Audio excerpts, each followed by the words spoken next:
second half and went with those guys the whole way through. Was that the plan from the start, and how did you kind of manage what you were going to do? No, it wasn't planned, but we just made the decision at halftime. What do you take away, I guess, most from a kind of an emotionally difficult loss like that, in which you had yourselves in pretty good shape multiple times and they just kept coming back?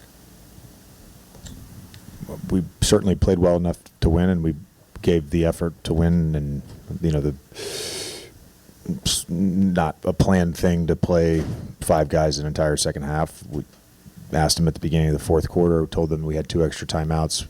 If you need a sub, let us know. Those guys gave a lot.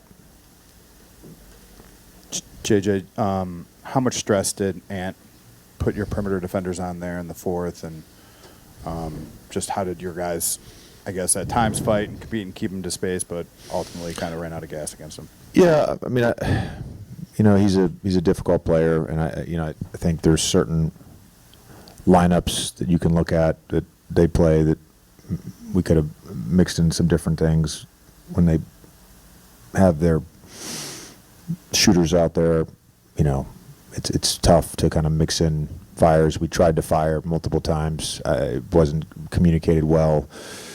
We did end up, trying to blitz him. He raced it both times and they scored. So, he's a very dynamic offensive player. What was your vantage point on the inbound that was a turnover? Well, let's just start with Luka got tripped. I mean, that was a blatant trip. He doesn't just fall on his own. We watched it. He gets tripped. So we should have been at the free throw line.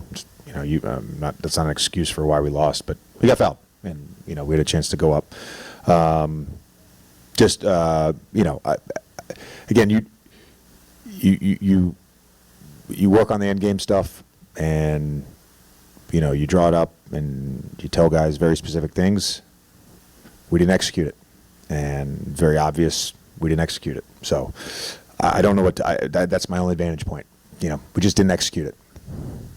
JJ, were you concerned at all at a point? I know you said you checked in with the guys at the start of the fourth quarter about trying to find a minute or two there. LeBron has obviously played a ton of basketball in his life, and was there any second guessing for you on that decision? Not on that one. I think once you've kind of made that decision, and they all are in, you just got to trust them.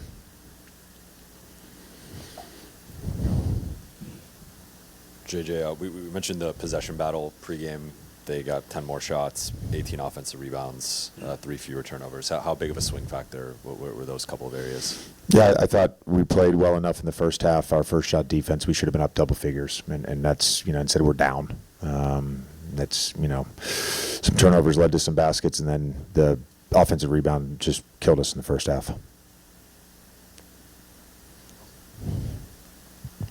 You said after game one that your team needed to play with kind of the edge and mentality that you guys showed in game two. It seemed like you mentioned the offensive play, but Randall all game kind of was able to be a physical disruptor. What did you make of what he was able to do, and how was he impactful on the game?